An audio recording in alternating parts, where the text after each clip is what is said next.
Hi, First Church family.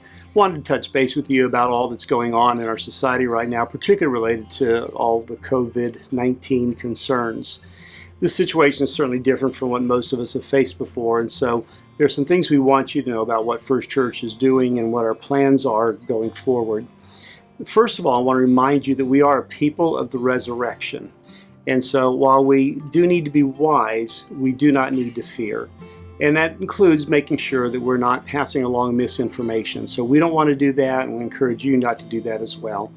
What is not misinformation is that regardless of what may be happening in the world, God is still on the throne. So let's all remember that. Part of being wise is knowing what to do next, and we know that there are both sides of this issue. Some churches are canceling worship, some churches are continuing business as usual. And so we do want you to be aware of what we're going to do, which includes monitoring the best available sites for information. And that includes the CDC, the Department of Health, and then we're also staying in touch with the Charlotte County Public School System to see what their plans are in addition. And as things change, or if they change, we will certainly communicate that to you. Worship will be open this weekend. We are planning on having worship, and part of the reason for that is that worship for those of us who follow Jesus is just as important as breathing. So we want to be a part of that. But with that, we are going to take some precautions, and that includes things like this. Because the CDC says that Florida is, as a state, is a low-risk state. We don't, again, need to panic, but because some of our population are vulnerable and because we can help slow the spread of the virus by the practices that we undertake, we want to encourage the following things.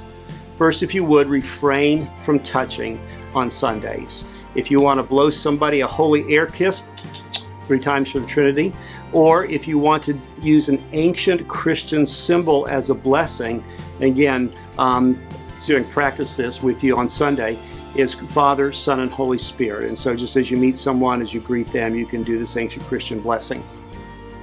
In addition, we want to make sure that we do everything we can to say to this virus, thou shalt not pass.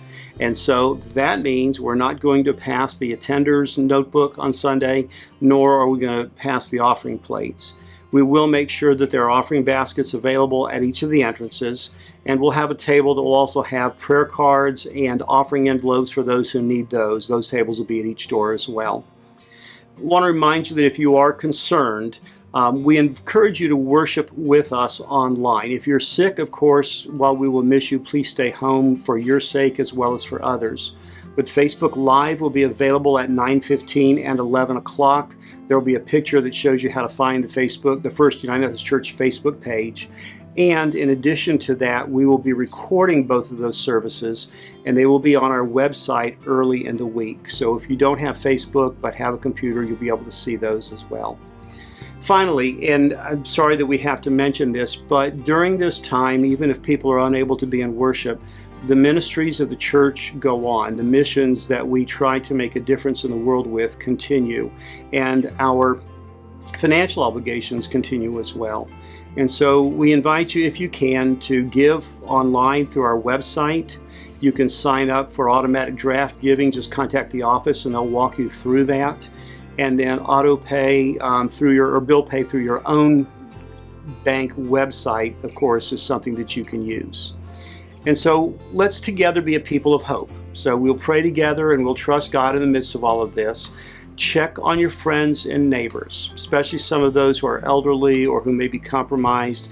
And in the midst of all this, with some of the concerns out there, people may get isolated and lonely. So check on them, love on them as best you can. And then if you see a brother or a sister who is missing on Sunday or missing from a Bible study or whatever it may be, also call them, reach out to them, and make sure they know that they're loved and that they're missed.